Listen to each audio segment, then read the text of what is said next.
दतिया में गृह मंत्री नरोत्तम मिश्रा ने किसान कर्ज माफी पुरानी पेंशन योजना को लेकर कमलनाथ पर निशाना साधा। उन्होंने कहा कि मध्य प्रदेश आपके पिछले चुनाव के वादों को भूला नहीं है। झूठा वादा करने वालों पर भरोसा नहीं किया जाता।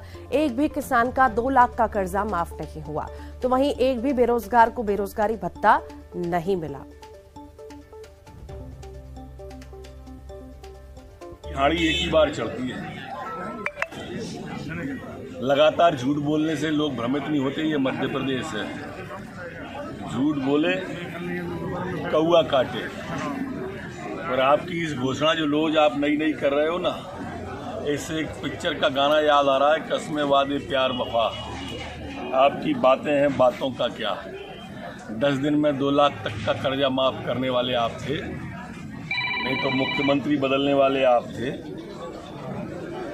आपने नौजवान को बेरोजगारी भत्ता देने की बात कही थी। मध्य प्रदेश भूला थोड़ी है। रोटी कपड़ा मकान जिस तरह से आपने की, संबल योजना बंद की, एक बच्ची को भी आपने 51,000 रुपये नहीं दे पाए और घोषणा करते रहे आप बेटियों के लिए। हमारे सबरे योजनाएं जो जनहितैषी थी, सब पर आपने ताला डाल दिया। ये नौजवानों को सुनहरे भविष्य का आपने दिखाया और फिर ढोल चराओ और ढोल बजाओ आपने कहा। ये भूला थोड़ी है मध्य प्रदेश। और ज्यादा जानकारी के लिए मनोज राठौर हमारे साथ जुड़ गए हैं। मनोज, पिछली बार भी सत्ता में अगर कांग्रेस आई थी तो यही वादे, किसान कर्ज माफी के वादे पर ही आई थी, और लगातार मेहनत जो कांग्रेस की तरफ से की जा रही है और किसानों को साधने की कोशिश की जा रही है, अब फिर से वही वादा, वहीं गृह मंत्री ने निशाना साधा है। आज बिल्कुल लगातार अब इस पूरे मुद्दे पर सियासत गर्म हो गई है, क्योंकि जिस तरीके से कांग्रेस सत्ता में इस मुद्दे को लेकर आई थी और किसान कर्ज माफी की योजना को चलाने का काम किया था। हालांकि कांग्रेस का ये भी आरोप था कि उसने कई किसानों के हजारों की संख्या में आंकड़ा भी विधानसभा में पेश किया गया था कि इतने किसानों का हमने कर्ज माफ किया। लेकिन यहाँ पे फिर से सत्ता 2023 की सत्ता की तरफ जो है कांग्रेस की नज़र है।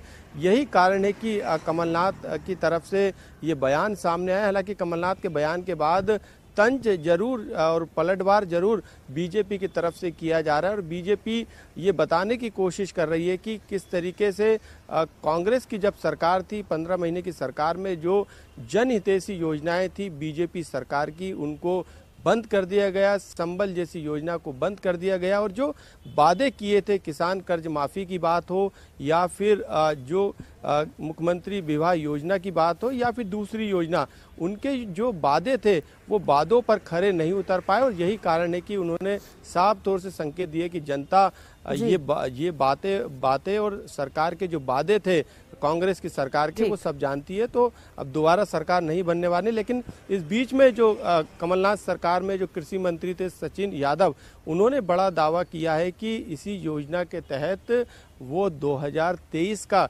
चुनाव जीतेंगे। लेकिन यहाँ पे गृह मंत्री लगातार तंज कस रहे हैं और कह रहे हैं कि किस तरीके से वादे किए थे, तो जनता जो है अब फिर से दोबारा जो है कांग्रेस को सत्ता में लाने की गलती नहीं करेगी। ठीक, बहुत शुक्रिया मनोज, आप लगातार बने रहिए, फिर आपके पास लौटूंगी।